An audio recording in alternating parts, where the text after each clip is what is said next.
Thank you. The main area that I want to talk about is what it means for people to love something that isn't another person. Is there anything that you love that is not another person?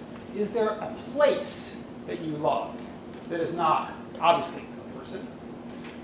Is there an activity that you feel that you love? Is there anything that you spend money on or could spend money on? It could be a product, it could be an activity, what have you, but something that involves the marketplace in some way that you love. Got those in your head? I'm going to start in what may seem like an unusual place, considering the topic is the things that we love. I want to talk about people for a moment. And it is my considered belief that absolutely, positively, nothing matters as much to people as other people.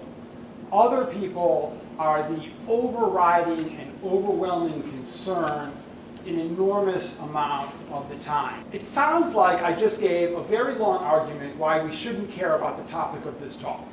Because I've been telling you why interpersonal relationships are so important, and the topic of this talk is things that we love, brand love, not interpersonal relationships. So why are these things important?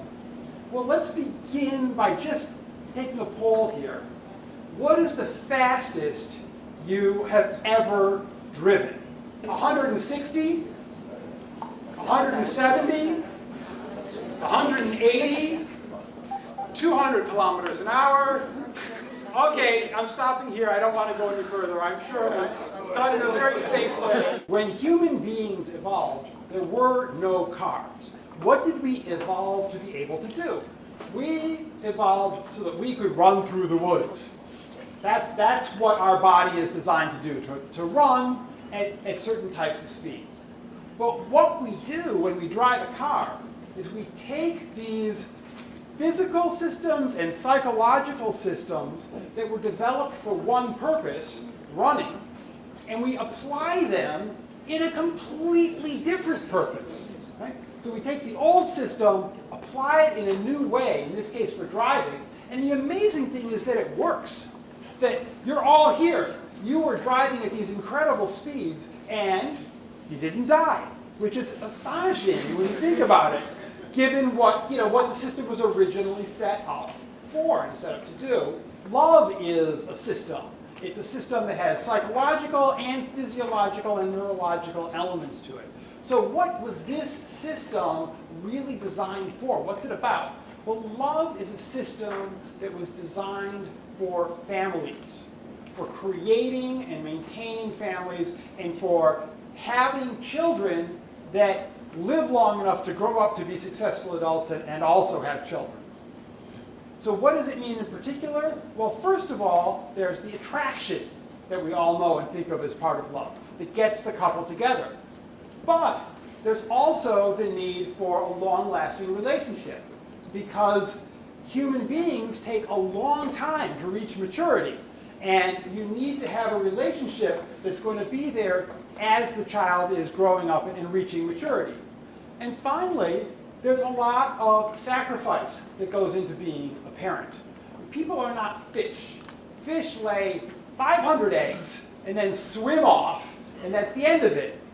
People have a completely opposite reproductive strategy, which is we normally have one baby at a time, and then we invest an incredible amount of time, energy, and sacrifice in this person, hopefully so they will grow up and be a successful adult.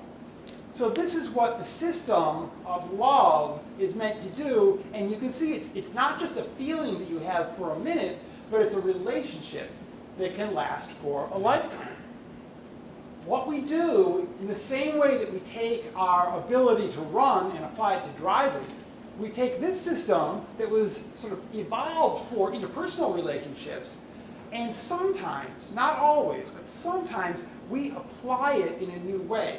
We apply it to products, brands, other kinds of things in our environment. So love is incredibly important because the process of having and raising children is incredibly important. because love is so important, the systems, the psychological systems that underlie it are extremely powerful. And we know that. If you look at examples of people who die for love or sadly kill for love, it's an extremely powerful motivational system. When this happens, it is the marketer's dream. Marketers love this. Because think about what's going to happen here. First of all, you have that strong attraction. Well, that's great. That's what we want. We want strong attraction to our products. It makes it easy to get people to try the product.